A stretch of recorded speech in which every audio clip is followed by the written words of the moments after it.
Short summer update. 9 Men's Morris project. What's new? Smart hand integration. AR for robots. Optical piece recognition. 9 Men's Morris engine. Single lane and dual lane opposed game piece feeder. And finally, next steps.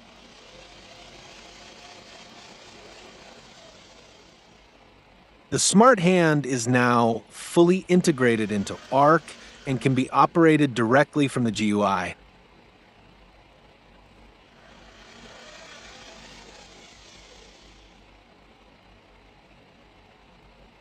A GUI is also available for the pitch and roll controllers. It can be used, for example, to adjust target values and controller parameters.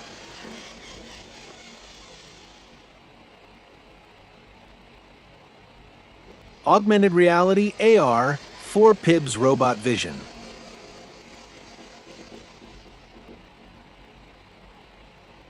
A truly exciting development is the AR-assisted hand detection and position control of the smart hand.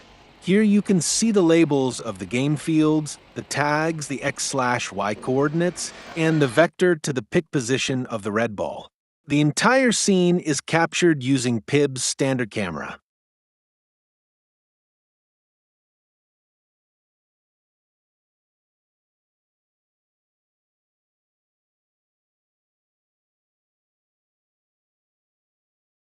Using PIB's laser finger, the 4 corner points of the game board are approached one after another.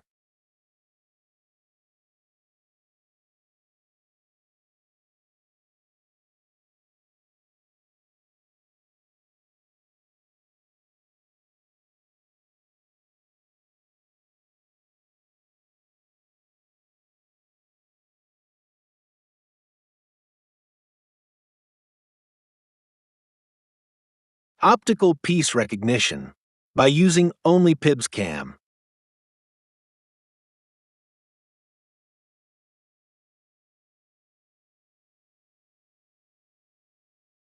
PIB's eyes can now also detect the game pieces, their color, and their positions.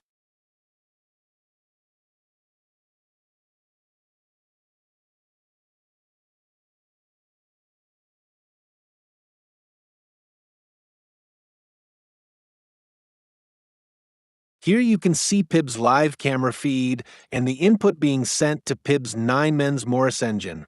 The detection runs in real time.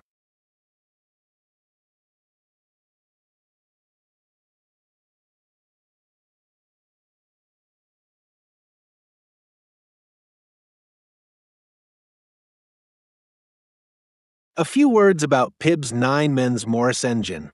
PIB's engine supports adjustable difficulty levels, game commentary, movement control, and PIB's character behavior.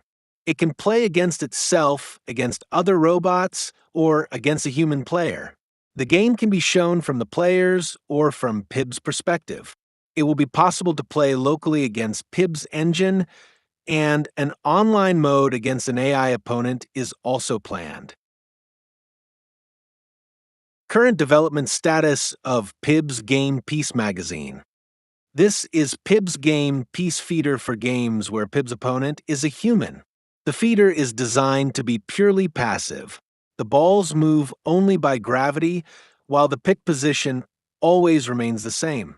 Captured pieces are placed back into the ramp from the top. For demo runs or qualification tests, a dual-track feeder will be 3D printed. This will also make scenarios such as robot versus robot games possible. Both devices were designed with Claude Designer for the first time.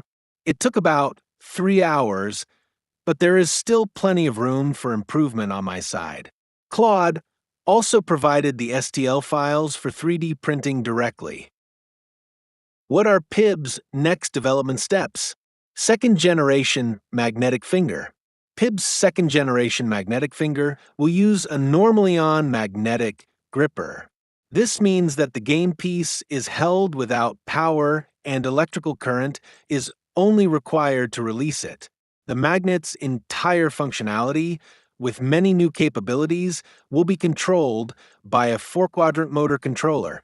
This allows the magnetic field to be strengthened, weakened, and reversed. Another important step is the development of a self-calibration tool and process. This tool will automatically calibrate all nests on the game board using the Jacobian matrix. This will be very useful for qualification and for optimizing the initial settings after power on. And last but not least, PIB's closed-loop fine movement function also needs to be completed. After that, the next integration steps with ARC will follow. PIB's first move is getting closer and closer.